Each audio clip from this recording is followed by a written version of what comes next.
Hello everyone, and let's do another book review. This one is for The Night Will Find Us, written by Matthew Lyons.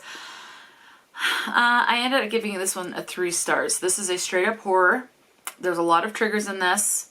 Not as many as I would have thought there would have been, but there are plenty. And yeah, anyway, I'm not going to say much because I know a lot of people like to go into horror blind. A lot of things need to be found out because it helps build the suspense. So this particular book was published in 2020. This is a standalone. I did listen to the audiobook with this, and it was narrated by David Bendina. And the standard one-time speed is 10 hours and 45 minutes. So this one, we're following a group of teenagers. This takes place over about the course of a week. It does have flashbacks to 1692, to a night of 1692. So there are flashbacks throughout the present day, and you will find out how those flashbacks fit in. So it's kind of a dual timeline, except it's flashbacks.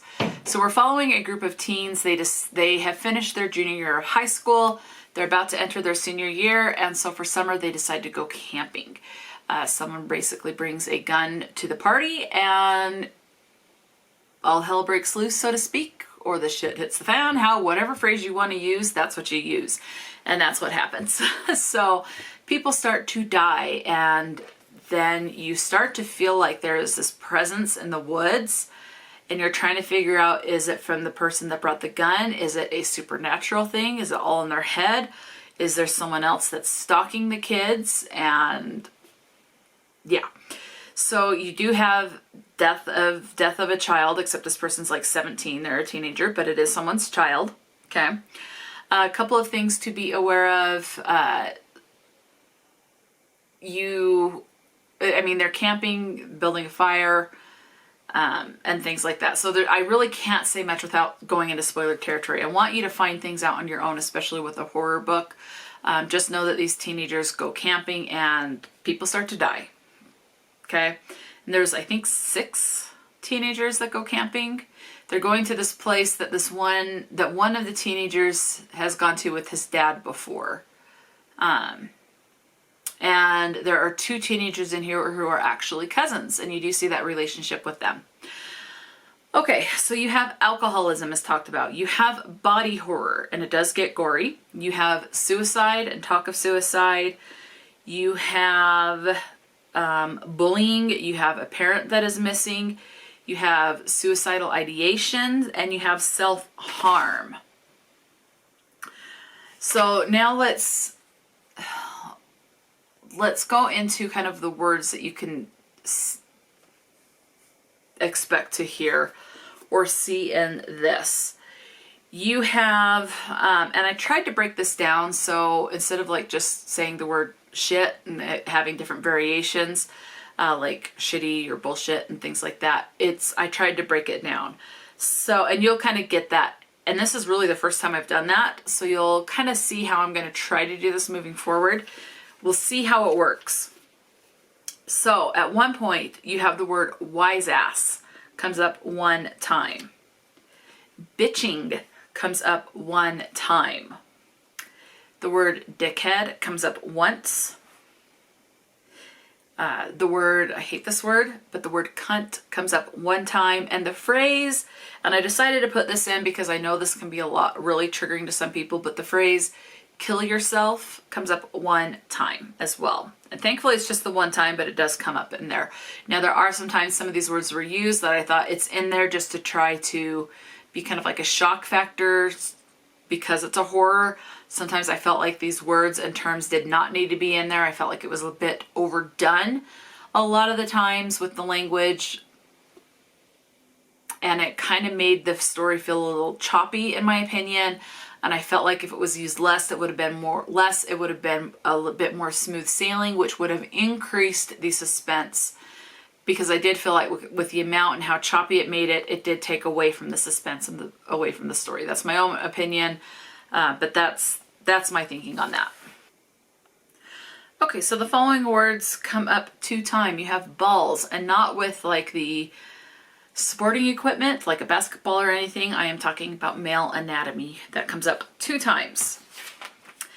The word prick comes up 2 times, and the phrase motherfucker comes up 2 times as well. Some of the times, with a lot of these words that I'll be talking about, it is understandable, and I can see myself dropping a couple of the F-bombs in situations that I would be with these teens. But again, at times it was just pretty excessive.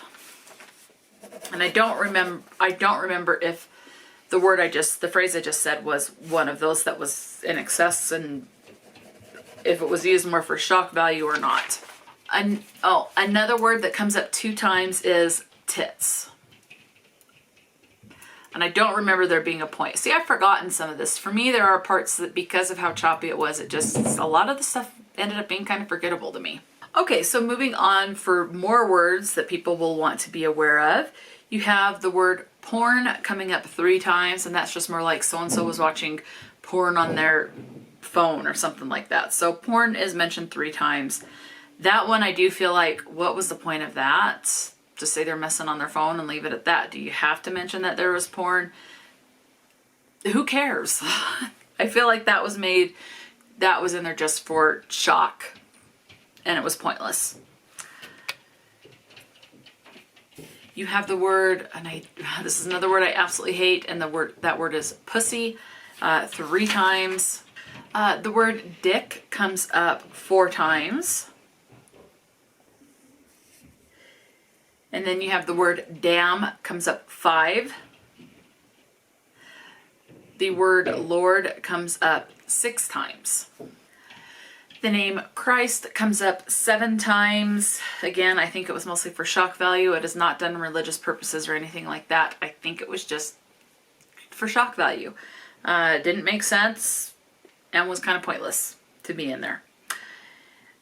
Let's see, what else do we have? We have ass comes up 9 times. So again, we had wise ass come up once, but then ass actually comes up 9 times.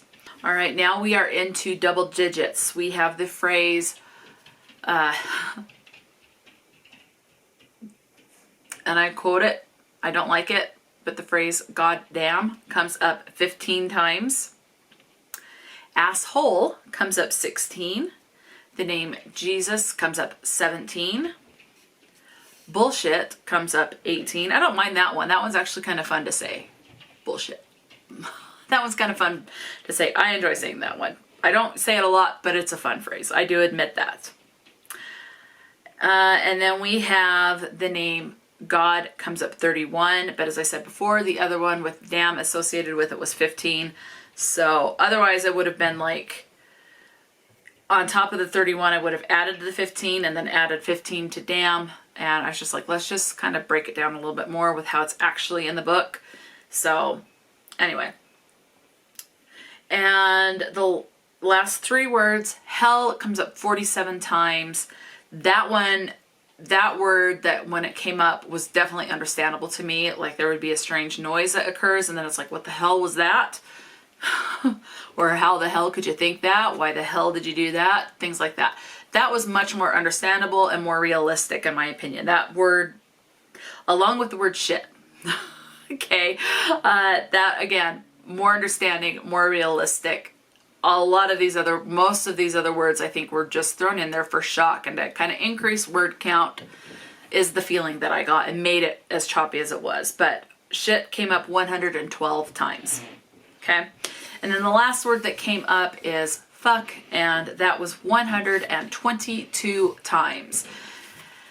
So yeah, the language did, in my opinion, make the story a bit more choppy. I think if the language would have been toned back a bit, it would have been more smooth, which would have helped to increase the creepy atmosphere. But it is what it is. I'm definitely willing to look into more of Matthew Lyons' work to kind of see what it is.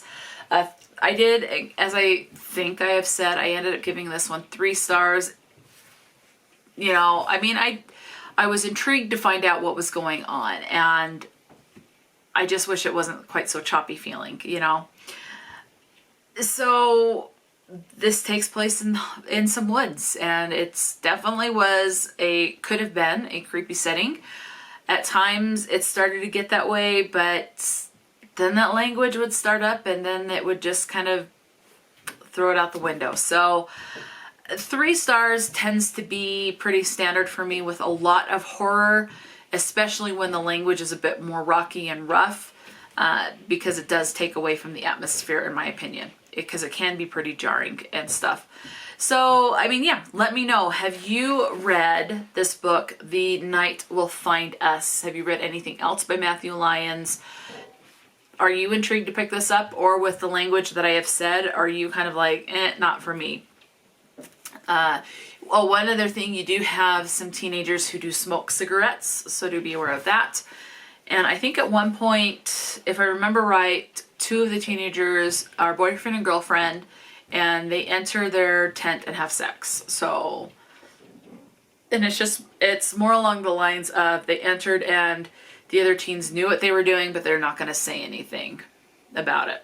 So, yeah, and just a couple of other things to be aware of. So that's it. Yeah, so let me know, have you read this? Have you read anything else by this author?